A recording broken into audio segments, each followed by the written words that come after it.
Well, hello and welcome to PM Personality Profile. As usual, the week is coming to an end, and so I would take a stroll to a house of a personality, somebody whose life story we can emulate from.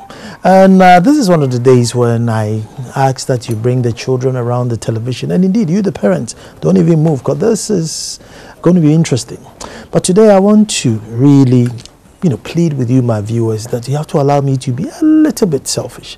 Because even though I have come here, normally the whole idea of personality profile, where were you born, where did you go, where did you come, and all that, there's a lot more about this personality's life that goes beyond where he was born, which I think I am interested in, and I hope to God that you will be interested too. And when I say to God, he's also a man of God. I am talking to Reverend Dr. Kwabena Opuni-Frimpong, General Secretary, Christian Council, very, very loud advocate of everything moral, if I may say, be it religious, politics, national. He's always there and we hear him.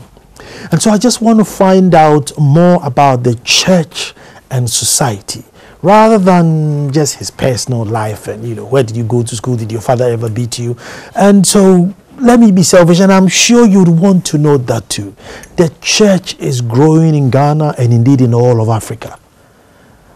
But is the society reflecting that growth? What's happening? If there are so many churches, indeed there are more churches than schools, I think. There are more churches than clinics and hospitals. But the moral decadence of Ghana and indeed Africa at large, where is the disconnection? And therefore, if I happen to get an hour of such a man's life, I beg you that we don't concern ourselves with, where were you born, but how do we solve this problem? And my name is Anansako, the fourth, Chief of Akoma Dumasa, and I can be selfish, I want to. Don't move, we are coming straight back.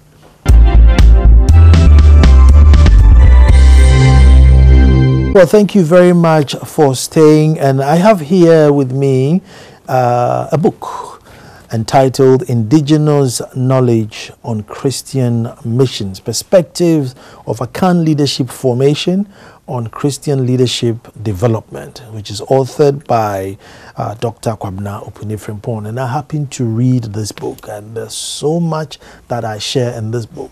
And that's why I come in my intro, I was pleading for you to allow me to be a bit selfish, because I've seen Reverend Dr. CV, and we probably need part 1, part 2, part 3, just to go through his career, as in how many missions and conferences and boards at which he's a member of. And also, you seem to have done way too much than my show can handle.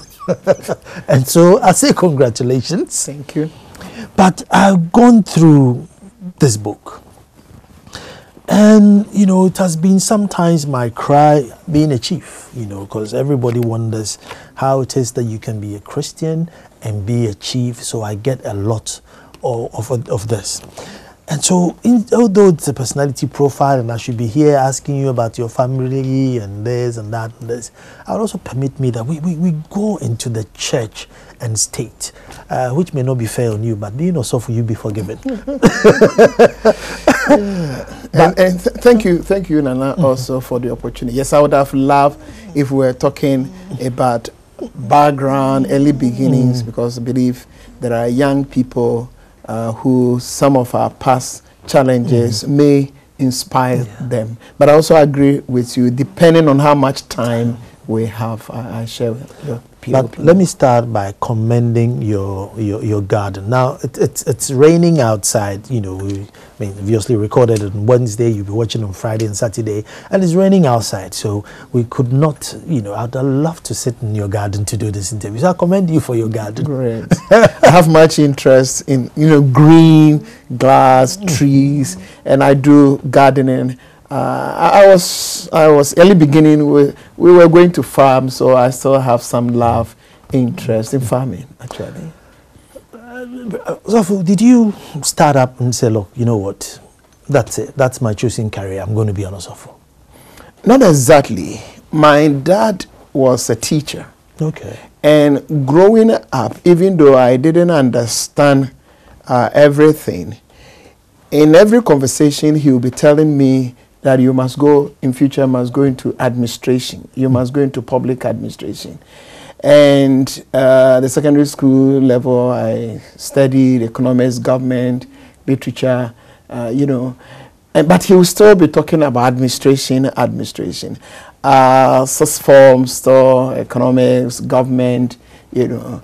My dad will still be talking about administration, public administration. At the university, I studied political science and religion. Now, that is the time I started appreciating what all along my father had been saying, because political science, I studied public administration, public policy analysis, local government administration by people like Professor Achu, you know, the current Speaker of Parliament, Kwasi Jonah, Dr. Kwasi Jonah, and others, many more at the political science department, University of Ghana. So that is where my leadership passion, now public administration thing, that, oh, this is what it means, that leadership in public life, and in this case also in religious aspect. But growing up in secondary school also, I developed stronger passion for the things of God. I gave my life to Jesus Christ in one scripture union camp at Yasantua Secondary School in 1981. And that is how my spiritual journey also started. And that brought me into leadership, but, you know, among my peers, you know, SU, prayer secretary, president. But it continued and it continued. And at a point, I felt leadership, yes, but leadership in the church. See, that may have seen something which you were not aware of. Exactly. He's been called to glory, and I thank God. And in fact, apart from my dad, I also had some teachers. One is now Catholic Bishop at Obuasi, Bishop Afuakwa. And another patroness of our school, Ms. Faustina Braco. Now, we were little, tiny boys, but again, I think they saw something in us. I remember one holiday, then he was Mr. Afuakwa, but now Bishop Afuakwa, a Catholic. But he will give you money that during the long vacation, attend SU camp, and from his pocket, you know. And like they were mentoring us. I didn't know. So I'll come back home to hear in future, go to public administration, then I'll go to school, and it's like somebody indirectly is mentoring you into leadership, but you weren't sure of, you know. But as now, you know, now begin to appreciate that all these people have seen something, and they were gradually guiding us into a future maybe they had seen that we weren't aware of. We owe them a lot of gratitude. And what did your mom do? My mom was not lucky to have formal education, so she is around. She entered into business, you know, Kumasi, selling stuff, and so that is what she played also a key role. You know, you come home and she will be supporting in every way that a mother will have to do. But I had another auntie. She had also been called to glory. Who was she and the husband? He has passed on. I lived with them, and Mr. Fa and my auntie. She was Sewa, you know, and but everybody will call her Yamansa, Gansa Santiachim. So they were all also there to give us support. Let me let you boast of your 5 beautiful children before I move you into church and state. Because those are Yes, I'm married to one Mrs. Abigail Opuni-Frimpong. Who's giving a lovely breakfast, I must say. Yeah, we just had really awesome breakfast. Yes. We'll come back and shoot again. Yeah, we got married 4th June 1988 in Kumasi Baptist Church at Krofrom. And thank God we are blessed with 5 children. And we also, especially what they call marriage counseling, the beginning of our marriage life. We have people like Openi Kwajochre and others who were, you know, helping us, grooming us. And one also is a pastor in Kumasi, Odano, Samuel Odano. and his wife. Normally we call her Mamsi, but Mrs. Odano. People we lived with who were also getting us ready for life, getting us ready for marriage. So growing up, we had certain priorities. That marriage is not just two young people who think they love themselves, but marriage, if you like, is a ministry. It's a calling. You know, you are in not just for yourself. Your marriage must serve a need, must fulfill a purpose, God's purpose, a purpose that is helpful, relevant to society. So having children, we always have that in mind. We still do. We have 5 children. One boy, Daniel, who studied civil engineering at K University, but now he has jumped into banking. Then the second one, Abigail, who studied medicine, and she's still in medicine, medical officer.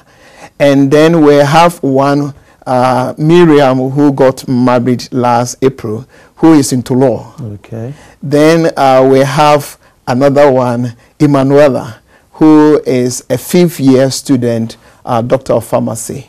Okay. And then the last one is at Ebri Girls, Mary. Isn't that wonderful? Isn't that wonderful? So, but you've agreed that I can be selfish. Now, indigenous knowledge and Christian mission. Yes. It's amazing that there's such a book, written by a man of God. Why isn't there many of such advocacy? Because I'm reading the book and it doesn't separate culture from church. This book allows Christianity to be Ghanaian. Yeah. Not that Ghanaians should be Christians, but it makes, Christianity now turns and becomes a Ghanaian. So why are we where we are? Because the notion and the perception is that you can't. I mean, if there's a stool in your house and you are a member of the church, look, just forget about it. Give it to somebody who doesn't know God or somebody who's not godly. What's happening? Yes, I must say, growing up, I mentioned Scripture Union, and as a young Christian, and then later on, even when I started reading religious materials, Christian material, the understanding that came to me was that there's a dichotomy, a separation between traditional leadership, chieftaincy, and Christianity. The thinking was that everything Africa was, if you like, demonic. And therefore, if you want to look for any good idea to live with, if you want to get any excellent model pattern, go to the West. So we're proud about books coming from the West. You want to read every book coming from the West, but things about Africa, especially in the book, that you get impression Africa traditional religion is paganism, animistic, demonic, juju, barbaric, heathen. I mean, these are concepts you find in literature, traditional religion literature, that is, especially books done by Western missionaries, Western theologians, anthropologists, who describe African religion as paganism. So I also had that, passion. But I pay tribute to one Professor Kwabena Opuni-Frimpong, who has also been called to glory. After Trinity, my studies as a Presbyterian minister, 1991, my first station was at Akropong Christ Congregation, Kwapem. That was my first station, 1991. Before going there, I knew Professor Bediako, then Dr. Kwame Bediako, but working there at Akropong, and he was there, he had started a center, now Akrofi Christella Institute, that had been given presidential charter to even award all degrees up to PhD level. And he was there. And I have a very close association with him. And I love what he was doing. And he gave me another understanding of who an African ought to be. That all cultures are God's gift. European culture is a gift from God. African culture is also God's gift. And if European culture is God's gift and what we have is God's gift, what we need to do is to know what is in this gift for us. Even if we have made mistakes in the past, let us correct, let's deconstruct and reconstruct rather than accepting that, because the more you accept that your religion and your identity, your personality is negative, is demonic, is barbaric, you become ashamed of yourself. You meet somebody from the other side who is proud of his or her identity, and you feel inferior. He is superior because he knows what he or she has. And you even if you know, you feel that yours is negative, is bad. And so being with him, when I went to US to do my master's in theology, but going to PhD, I had developed some interest in what Professor Kwabena was saying. So I decided to do my PhD with him. And it became clear to me that we are sitting on gold and begging for silver, that there's something now I want to call African indigenous resources, African intellectual weight, that the things we are ashamed of, the things we are running away from, full of resources, rich resources, resources that we should tap to develop our country and even the African continent. And the church in Africa must not be ashamed of ourselves, must be proud. But we can do that because we have been told that anything about us is shameful, demonic. We need to understand at what point did we get there, because there's something, especially Professor Kwabena will say, European value setting for other people, that they will tell you who they think you are. They define your identity for you. I think you are this.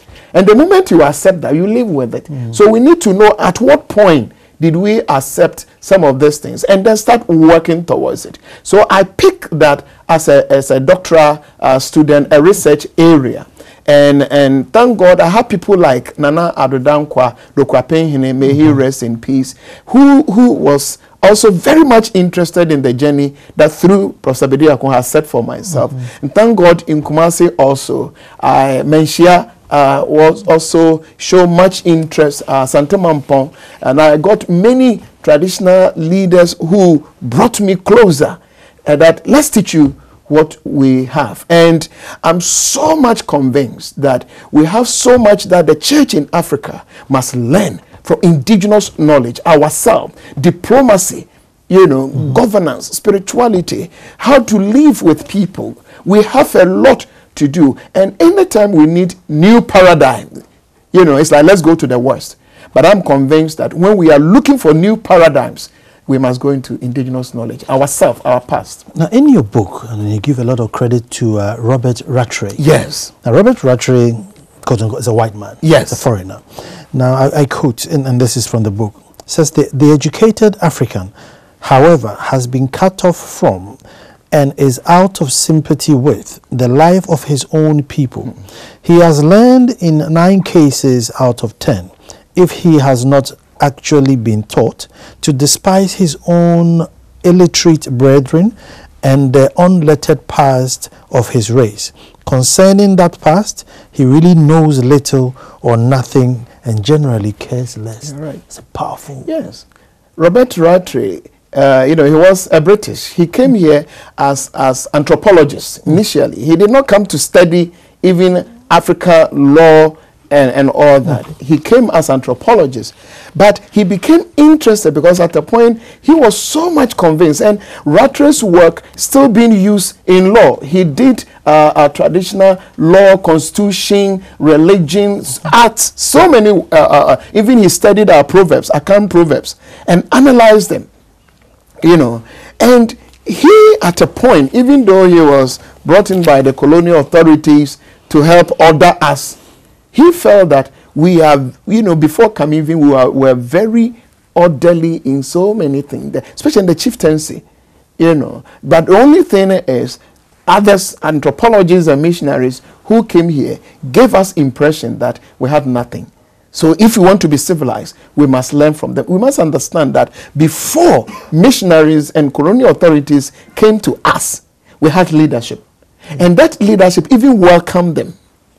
welcome even church missionaries and all that. And Rattray will want you to believe that if we want to deepen, in fact, including democracy, in everything, instead of borrowing, if going to the West, going to US, going to Britain, we can even learn from our own and develop. And I believe that if we want development, it must be rooted in our own soil. In fact, Professor Buzia once said that if the church in Africa doesn't learn from our own, the church will remain, in his word, alien. Sorry. And if the church in Africa, the church in Ghana, we don't consider that there's something, what we have is God's gift. And there's something in there, even if, like all cultures, I mean, human beings can go wrong. But if you take time, you see the gold that God has deposited in our own way of life. So I agree with Rattray and people like Buzia that we must be patient and learn and then pick something from our own and develop it. How is that going to happen if the church is not united? Because if I'm preaching this and he's preaching that, and we are united in Ghana, let alone Africa, what happens? After the break, I want to find out also how can the church in Africa unite? Don't move.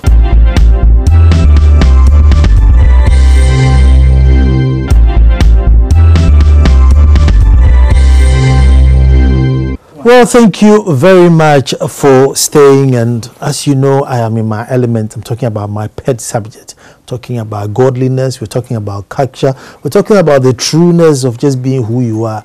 I can sit here for 3 days if I'm allowed to. But just before the break, Onosofo was landing. I was just trying to find out how will the church unite so that in every church I go to, I can find my identity. So for the unity of the church, and not only in Ghana, but see, this is an African problem. Even though we said in Ghana, so we are concerning ourselves in Ghana, but it's an African problem. How do we get a church to unite so that every church I go to, I'm not forced to be westernized, but the Christianity becomes African or Ghanaian or Nigerian, wherever. Yes, I mean, this question you've raised is also a question Jesus prayed for, especially in John 17, that we all may be one. But oneness or unity in Christianity is unity in diversity. What it means is, God did not create all of us, say all of us are Kams, Evers. God is God who created us, Fantis, Zema, Chems, the Gomba, whatever. It is God. It's God's gift. So in the unity, we have diversity. We have differences, if you like. But we should never think that whatever the difference may be, whether ethnic, political, gender, economics, academic, we are bigger than our differences. Now, whenever you talk about Christian unity, that is the starting point, that we have differences, but we are bigger than our differences. And that is the story of the body I work for and represent, the Christian Council of Ghana, which was started in October 1929 by 5 churches, the Methodist Church, the Presbyterian Church, Anglican Church, EP, Evangelical Presbyterian Church, the AME Zion Church. About 88 years ago, these 5 churches came together, working towards Christian unity in this country. Today, we have 31 member churches. Same also a body like All African Conference of Churches that started 1963. Now they are in about 42 African countries, still moving towards unity. But it doesn't mean all of us will become Anglicans. It doesn't mean all of us will become Pentecost or Baptists. That is not. We will still go to, if you go to Anglican church, there are certain unique features. Presbyterians will have, if you go to church in Nigeria, if you go to South Africa, at least the languages may change. But unity is possible. What it means is we should not spend all our efforts, energies building our differences. Rather, we must direct our energies, our resources, building on the things that bind us together, especially what we call our common good. So be in your church, love your church, but you must understand that the church is bigger than the Presbyterian Church. The church is bigger than Salvation Army. It's the same. If you bring that understanding to the nation called Ghana, we have ethnic groups, we have political parties, but we must always keep in mind that the nation called Ghana is bigger than MPP, NDC, Ashantis, Akwapems, Nzema, Fanti, any group. And therefore, instead of spending our resources on our kindness, Krobones, and Nzema, let's build what binds us together. So that is how the way to go. Let us focus on our common good rather than minor difference. And the church in Africa, the church in Ghana can't do otherwise, Nana. It's the same people who are in the nation who attend church. And I must say, you as a general secretary, you're a loud advocate. And so sometimes I read your statement before I go and see that, okay, something's happened. Something's happened in the news. I see your reactions and then I check the website and say, okay, something has happened.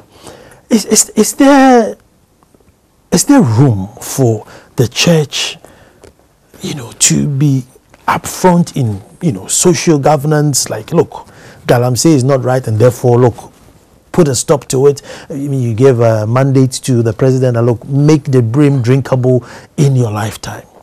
Is there, because there's two schools of thoughts. Listen, let these people too govern. Is there room for the church? It is. In the matters of good governance, in the issue of democracy, the church must be there. In fact, if a church wants to be relevant, it must respond to human needs and journey with the people. Real ministry, Christian ministry, is to be where the people are. And that is the Lord we serve. He was interested. You hear the stories Jesus told, and he will talk about famine, agric, public safety. Somebody was traveling and he fell into the hands of robbers. You find Jesus responding to health need at the time, fishing, and these are the areas that Jesus was interested in. If a church is not interested, and I think that is what Christianity is growing in Africa. And it's exciting. Christianity is growing in Ghana. But the growth of the church must have a bearing, a correlation in the quality of life of the people. So what does it mean to have a growing church when democracy is not thriving, when good governance, corruption everywhere, quality of health delivery service, education, and you are comfortable in your church? If a church moves that direction, something is not right, because the people in the society are the same people in the church. And so if you think the church is doing right in the cathedral, but quality of life in the hospital, in education, in the market, at the law court, on our roads are not right, that something is not right. The church is not healthy. And that is the position of some of the bodies we represent. Our Christian Council of Ghana have always considered that issue about human dignity. What we will advise against is that leaders, church leaders, moderators, bishops, archbishops should not be partisan into politics. Should not identify with CPP, MPP, NDC, because they should be able to unite. There must be father figures. If I go to church, I must have the assurance that I'm needed, I'm loved, I'm welcome. Nobody should go to church and have the thinking that this church, because I'm a woman, I'm a man, I'm NPP, I'm NDC, I'm an Ashanti, I'm a Krobo, I'm not needed, I'm not welcome. So our pastors must be very unifying. And that is why we advise that if you accept to be pastors, and here I want to plead, colleague pastors, even if you have sympathy for a particular political party, let us still maintain our neutrality, our objectivity. That's our position at the Christian Council. I'll say the same thing even about the bigger body like, say, AACC. That church leaders must not identify with a particular political group. Aside that, the church must be interested in what is happening on our road, in education, and that is the story of the church in Ghana. So, and then let me catch you on that point. Tell that the church responding to social issues, the amount of time, or the amount of places you would go to and find children studying under trees, right? And there's a beautiful church next door that's locked up. The amount of time you hear people going around, they have books, but the town hasn't got a library, but the church is locked. That is it. These are human quality, human dignity issues. Years ago, the missionary churches that we had in this country, churches like Presbyterian Church, Methodist Church, Anglican Church, Catholic Church, YP, and others, traditional leaders literally were struggling. Come to my town. Because the moment you get Catholic Church in your town, your village, it's obvious that you get school. You get a Presbyterian Church in your town, you get school, you get hospital. Methodist is there, and you know what to expect. At the moment, sad to say that we are changing something in this country. That now churches are moving. We are spreading churches, but we are not spreading education. We are not spreading health. And the church in Ghana, same the church in Africa, must go beyond personal comfort, especially our pastors, must go beyond personal comfort. Somebody should say that I am able to have education because this church, Salvation Army, is in our town. But for AME Zion Church in our village, I wouldn't have had access. Now, if church becomes, piling up wealth, do you know a cathedral? Do you know the car I drive? Do you know we are doing something else? If the church is not meeting needs. And so we, especially the Christian Council of Ghana and the ASCO Africa Conference of Churches, these are the line we want our people to go, that please, a church must meet needs. Sometimes you hear it is government responsibility to build school. It is not the church's responsibility. It's the government responsibility to build hospitals. Say, great. But when you go to church and you are praying, now BECE results will be out soon. If I go to church and say, God, give my children or children in my church access to education, and you say that I cannot establish that secondary school for that church, that child, to get access, what are we doing to ourselves? The church must supplement and complement our government effort. And so we still plead that now we are building cathedral. Children are still on the trees. Years ago, you build a chapel, and it was a classroom, and at the same time, place of worship. We must go back to some of such qualities that the church have exhibited some years ago. So you see, maybe it's an unfair question to you because you're of the Christian faith, but sometimes you hear conflict. But the conflict are coming from people. Maybe they may be of an Islamic faith. Is there room for you to, let's say, go to Bibmila to go and establish, try and talk peace when the people are not of your faith? Yeah, we can't do otherwise, Nana. That is what we ought to do. And that is what we do. I'm a Christian. If I had been born in Saudi Arabia, I might have been a Muslim. In fact, even Ghana, if I might not been, say, born in Kumasi and I've been born in certain community by certain parent, I might have been a Muslim. You see? So let's be very careful. When we talk about there's something called interfaith harmony. I am a Christian and I will live and die a Christian. Somebody is a Muslim. He or she may live and die a Muslim. But we can not becoming a Christian or Muslim, but coming together, we can respond to what I call our common good. Not necessarily whose religion is better than the other. In fact, that is what we do. And the Christian Council of Ghana, we work very closely to the office of the National Chief Imam and the Ahmadiyya movement and all and traditional leaders. Do you believe there can be harmony between? Praise God, we have that example in this country. And maybe we need to deepen it. And sometimes that is why we plead with our politicians that they should not play the religious card when they need vote or they want to be more popular than the other, that they should not temper with the religious group and allow us to work, between and among ourselves. Last election, 2016, and I must say thank you to the Denmark ambassador. Together with UNDP, they've supported us, Christian Council, and together with Muslim, Office of the National Chief Imam, we're able to go around the 6 regions, I guess, Muslim Christians, and talking about peace, not whose religion is better than the other, but how can we, together with our young people and all, ensure that before, during, and after election, we have our country. Ghana is safe. Also, I think it's one attribute which Ghana has to pat itself on the back. That's harmony. Yes. I don't know, how did it happen? Because I know like Nigeria struggles with it. And other nations really struggle with that interfaith harmony. How did we achieve it? In fact, if we want to track, the trajectory, you see, education in this country was started by the churches, the missions.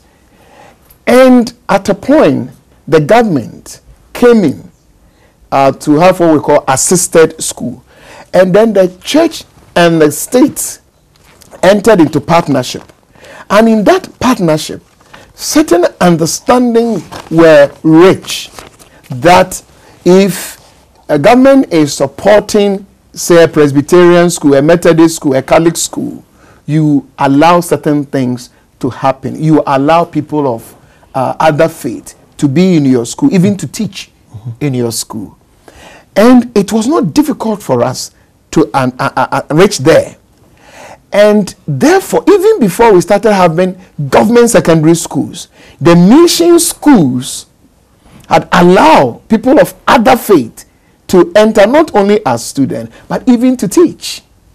You see? And therefore, you had boarding facilities, either Presec those days at Krobodumase, or Prempeh College, or Fansipem, or Disado, or Pokuware, Wesley Girls. These are all church schools. You go in there and you find Muslim. In fact, your roommate may be a Muslim. And some of them, there are schools, that Christian schools, that even at a point we had Muslim being school prefect, girls prefect.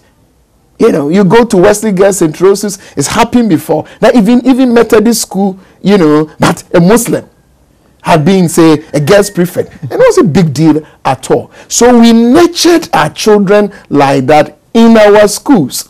And so you grow with a Muslim friend as a classmate in your dormitory.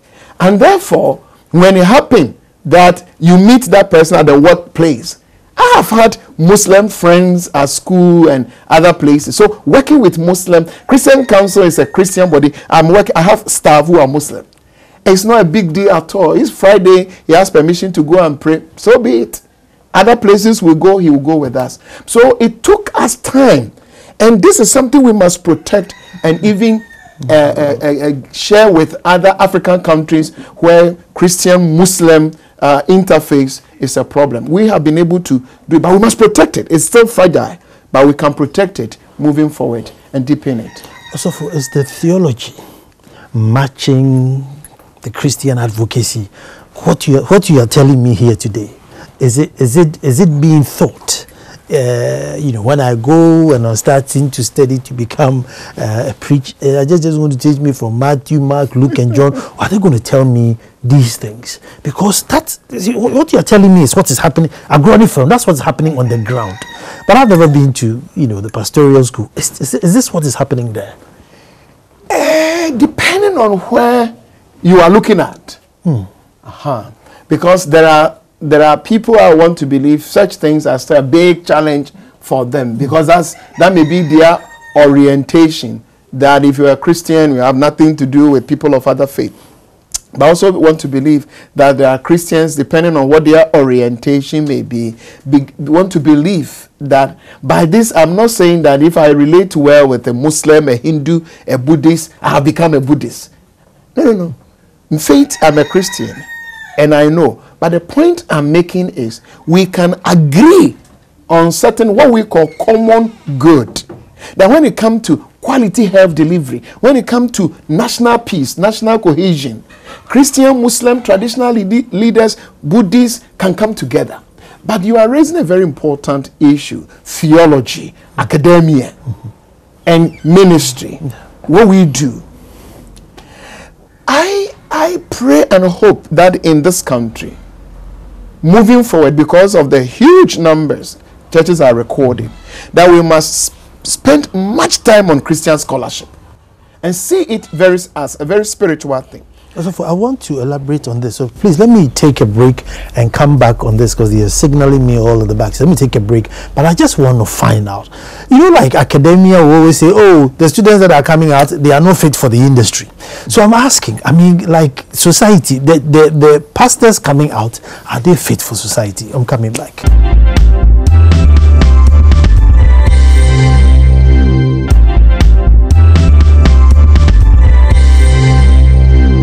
Well, thank you very much for staying, and I'm sure by now you agreed why I asked that I be selfish with this interview, and I can see you following and enjoying my selfishness because, I mean, talking to Reverend Dr. Opuni-Frimpong, and this is the substance. I mean, the man we hear leading the charge in the Christian Council, putting fire on the back of every institution demanding for good governance. But just before the break, you know, just like sometimes industry will hold a, you know, conference and say, oh, the academia is not training students that are fit for industry. And we always hear, oh, academia is not talking to industry, industry is not talking to academia. We hear that. But I want to find out from Osofo, is the Christian theology, you know, talking to society at large? Are the Asofo coming, you know, fit and ready for today's society? I mean, today when you go to church and even they say, bring your Bibles, everybody brings a tablet, and, you know, are the people coming out still stuck in Constantine ages, or they are reflecting us? Yes. Now, it's been said that unexamined life is not worth living. And I will extend it to say unexamined faith is not worth having. Christianity advocates for scholarship. Sometimes you get impression, oh, but the disciples of Jesus, they did not go to school. So if you are anointed, you don't need knowledge. Now, I must say it's a very false impression. If you stay with somebody closely 3 years, if that is not schooling, what is it? If that is not mentoring, what is it? And mentoring is another pattern of learning, of education. So Jesus and his team, in fact, Jesus himself was well rooted even in the cathedral, in the temple, to the extent that sometimes his parents will be searching for him. And he would say, I must be there to learn. So scholarship is spiritual. And if we are growing as a church in Ghana, I would say theology must lead the way. You see, there are excesses in the church and sometimes manipulations in the church. There are some of the things we do in church that we must be willing to subject to critical thinking.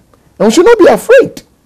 The church must be willing. In fact, that has been the history. Scholarship, theology, and medicine and law were what they call the mothers of all sciences in theology. These days, you get pastors who think, oh, I have the anointing. I don't need formation. I don't need training. I don't need education. And when we go that way, even when we are making mistakes, we still want to defend it. The same way, those in academia, those in theology, must also position themselves that what they do must be very relevant to what those in ministry. If I go to theological education school and you are teaching me how many angels can dance on the tip of a pin, and I know what we are doing there, when I go to church, what do I do with this argument? Then people will consider theology as irrelevant. There's something we call public theology. Public theology seems to answer what is the relevance of theology, doctrine, Christian teaching on public life. You see? And that is what, to me, the church in Africa, Christian scholars must answer the relevance of Christian teaching, Christian understanding on public life, everyday life, so that those who are into ministry, call them practitioners, will not find it difficult to associate themselves, with what is coming from scholarship, theology, academic side of our faith. If we don't do it like that, that is where manipulation becomes possible. Somebody walk to church and say, God says. Then they start doing all manner of things. God says. God, you know, in the name of whatever this day they call kwanchere and whatever. And it's like, because I'm a man of God, I have said it. Everybody must believe it and act upon it. But we have had instances in the US, in Uganda, where in the name of God, in the name of Christian understanding, pastors have put people in the room.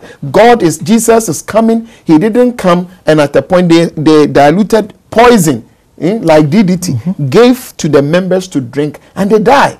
We had instances where a pastor camped people, and at a point they set on them ablaze. They kill all of them by fire. People have done mistakes in the name of God in this country and elsewhere. So that is why we must allow Christian scholars to research into whatever we are doing in the name of God, and then give us the research findings. And those in ministry must be willing to work with research finding, rather than creating impression that we can disengage scholarship and ministry. Now, if you talk about faith and logic argument, this is not recent. These are questions people have struggled with how many years. So today, if you come to Ghana and we are asking faith and logic, which should be over and above the other, and it's like we are raising a modern day question. It is not, but it is when church as ministry and theology as scholarship, as academic side of the faith, have a strong interface and subject our own actions into scrutiny. If the church does not do that, then government and other civil society groups are free to do that. But the church must bring itself under serious scholarship scrutiny. Also, the name of the game now is Signs and Wonders, and the church is growing.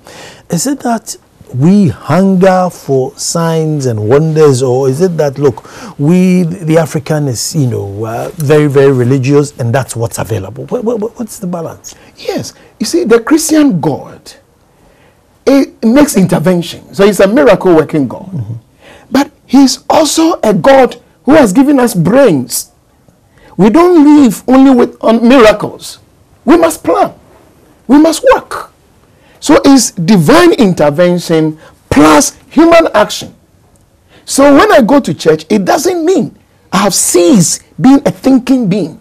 And pastors must be fair with the members in the church.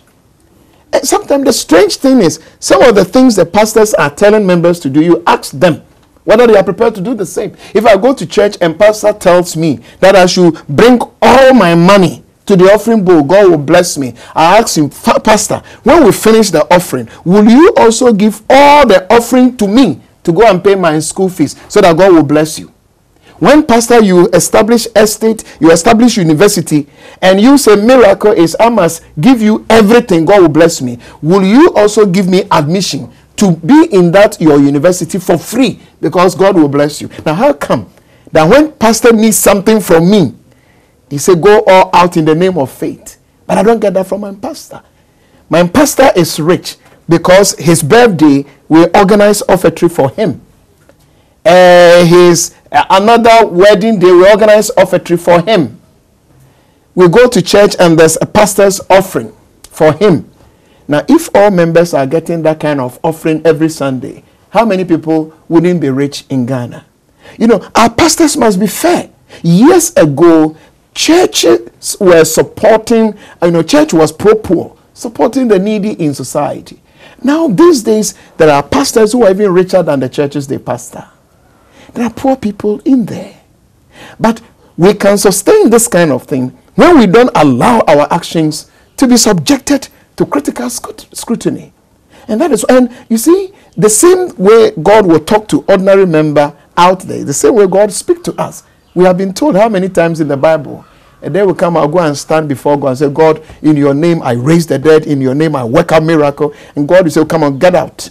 You didn't do this, you didn't do that. So yes, we need miracle, but we must be hardworking. Now we must train Ghanaian young people to be hardworking. Now it's like sow seed and you'll be blessed. Now, when you do that, you kill creativity, you kill initiative. Tell Ghanaian young people that there's a reward for hard working. They should go out there and work. You, the pastor, you pray for them. Miracles must not deviate, should not take us away from hard work. I don't believe that. So when you talk of a church, you think of spirituality. How much on an even keel, is there 60-40, where 60 being practicality or 60 being spirituality and 40? How much spirituality and how much practicality? You see, we need 100% spirituality. We need 100% human action. The miracle factor, we don't decide. It is God. It's not pastors. You see, in Christianity, when you pray, you end every prayer with Amen. Let it be so. Your will be done. It is not pastors who decide who will have miracle or who will not. Who deserve a miracle. Who is it? God. It's God. When I go to church and give money, it is not God, and it's not the pastor who decide who will be blessed and who will not be blessed. And that is how sometimes these give this money and you get these emergency offertories and all that. We must be very careful. God created us in his image. God did not, we can't create God in our image. Now the way sometimes we behave is like we are creating God in our image. The God we want. That's not Christianity. Pastors should not create God in their own image. My time is just running out. Going forward, what's the future for the church? Ghana, Africa, and a whole. Our future is in the hands of God, but we must plan. The church in Ghana must think ahead. 50 years from now, we should not be afraid to think and plan strategically. Ghana must dream again. Our leaders must dream. Pastors must dream.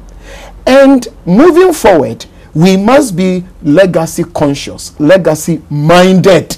We should live beyond the now. Parents must go beyond the present.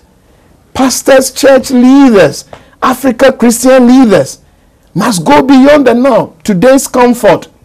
Our politicians must think the next 50 years. That's why we have a Kosombo. Somebody dreamt. Ghana should not stop dreaming. Parents should not stop dreaming. Pastors in Ghana should not stop dreaming. We must dream another dream. Thank you very much for allowing me to be selfish, and I'm sure you have benefited from it too. Reverend Dr. Opuni-Frimpong, General Secretary, Christian Council, Ghana. Don't stop dreaming. Let us dream beyond today. Until I come to you again with another fine personality, I want to say big thank you for staying with us. And also, I want to say thank you so much. And just briefly, every Presbyterian also is my grandfather, because my grandfather was once the moderator of the Presby Church. So, my grandfather's presence. Thank you very much. Thank you very much. It's a pleasure. It's a pleasure. And we'll see you.